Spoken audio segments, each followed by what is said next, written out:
first to our top story. Any moment now, Sean Diddy Combs could learn his fate. The music mogul is set to be sentenced this morning for the 2 felony counts he was found guilty of back in July. The hearing is getting underway right now here in New York City. Moments ago, we saw members of his family arrive at the courthouse and walk inside. Ahead of the sentencing, Combs made a last-ditch effort to plead for mercy. Last night, he sent a letter to the judge asking for leniency, begging, in fact, for leniency, and it comes just days after his ex-girlfriend, Cassie Ventura, penned her own letter asking the judge to deliver a sentence that reflects her, quote, experience as a victim. Combs' legal team also released a video last night that will play in court. I want to show you a clip of that. What I want to do with my freedom is, make sure that I can make change. I just got so excited because this is truly a dream come true for me. And I'm happy to say this is our 3rd school we have opened. It's official. All right, I want to bring in CBS News national correspondent Jericka Duncan, who is joining me live from outside the courthouse. So, Jericka, 2 things can be true. The Diddy team can put that video into the record that shows his philanthropic endeavors before he was accused of these crimes, but the accusations and the convictions still stand. The man is more than just 1 or 2 things. That's absolutely correct, Vlad. And that video, it was a different version of Sean Combs that the judge will see, that the court will see, that was entered in as evidence for this sentencing. So we know a lot of letters were sent from victims, people who will be speaking, saying that Combs abused them physically, sexually. You heard from Cassie Ventura in her letter saying that she's concerned about retribution because she spoke out, and others who've expressed a similar sentiment. But as far as Combs is concerned, this was his opportunity to be heard because, we did not hear from him during the trial. We didn't hear from any witnesses on the defense side during the trial. So this was his turn to say, I apologize for what I've done. I'm sincerely saddened by it. He recognized that he caused people hurt. He talked about his children, his 7 children, and saying that 4 of those children lost their mother, Kim Porter, in 2018, and I am their only parent.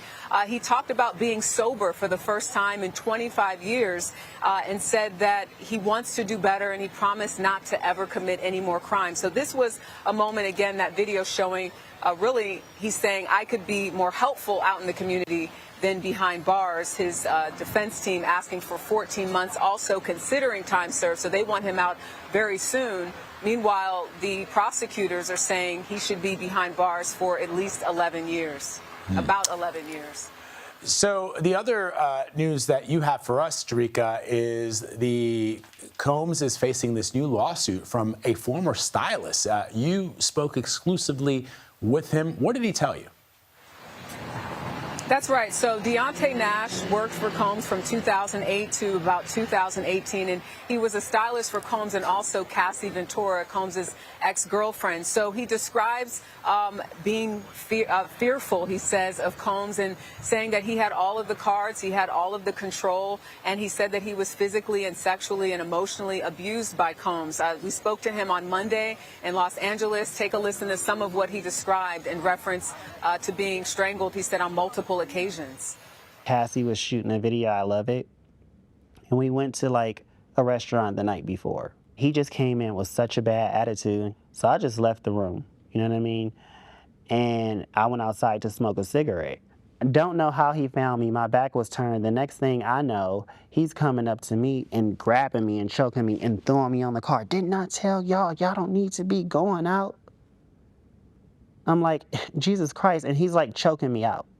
For all the people or questions about why you didn't leave, why you didn't quit or call the police, what stopped you from taking action much sooner? We were frightened. I was frightened the whole time. I signed up for Bad Boy Entertainment, a record label. I didn't sign up for that kind of treatment. And it will last me for the rest of my life. So Nash went on to give other examples of what he says he experienced, but it's important to note that Combs' team denies those allegations and called Nash an opportunist who uses his proximity to celebrity to get what he wants. Vlad? All right, Jericka Duncan from outside of that courthouse, where any moment now we expect that there will be a sentence in the Sean Diddy Combs trial. All eyes on that courtroom, Jericka. I know we'll be talking with you throughout the course of the day. Thank you very much. Appreciate it, my friend. All right, for more analysis, let's bring in CBS legal contributor Caroline Polisi. So, Caroline, this last-minute letter and video from Combs' team, will that factor in at all into the judge's decision? Yeah, not so much, Vlad. I mean, look, the sentencing judge has already received these voluminous memoranda from both the prosecution, the defense, and the probation department, which I think sort of gets lost in this discussion sometimes. The probation department issues what they believe are the guidelines that should be applied here, and they've recommended somewhere in the range of 5, 6, 7 years here. We know the prosecution has asked for upwards of 11 years, and then, of course, the defense would like to see essentially time served, 14 months. He's already served 13 behind bars. But rarely do you see that big of a discrepancy in what the guidelines are. And primarily that's coming down to this argument over whether or not this acquitted conduct, that is conduct that was presented to the jury during the trial of which he was acquitted, whether or not that can be taken into consideration by the judge. And so this video and the letter pretty much are going towards trying to move the judge to get some factors and ideas in there of what type of man Sean Combs was and has the ability to be. I don't think ultimately it will end up moving the needle, but it's certainly quite compelling, and you're seeing more and more of these highly produced sentencing videos at sentencing hearings like this. The other thing, Caroline, is he's expected to address the court today. Of course, we know that he did not testify during his trial. Why speak out now? And in your experience, do you believe that the judge, and I'm asking you to speculate here, but do you believe that the judge will impose the maximum sentence?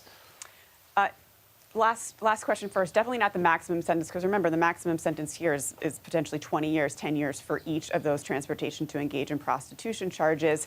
Very rarely, if you look at the sentences for first-time offenders that have gotten similar charges, none of them serve that amount of time. It's typically 2, 3, 4 years, maybe.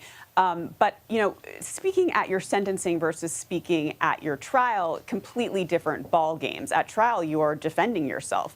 At sentencing, judges really like to see acceptance of responsibility. They like to see remorse and really rehabilitation. So it'll be quite different than actually testifying at a trial. So really quickly, Caroline, before I let you go, when you do show that remorse, when you do show that self-reflection, has the judge already made up their minds as to what the sentence will be, or does that factor into then how they sentence you? Yeah, typically in my experience, they already have made up their mind. But the reason for that, plea for saying that I have, shown remorse here, they want to get a 2-point reduction in those sentencing guidelines for acceptance of responsibility. It's pretty technical, but that's really what he's going for. Got it. All right. Caroline Polisi, always with that great legal analysis. We appreciate you as always, friend. Thanks.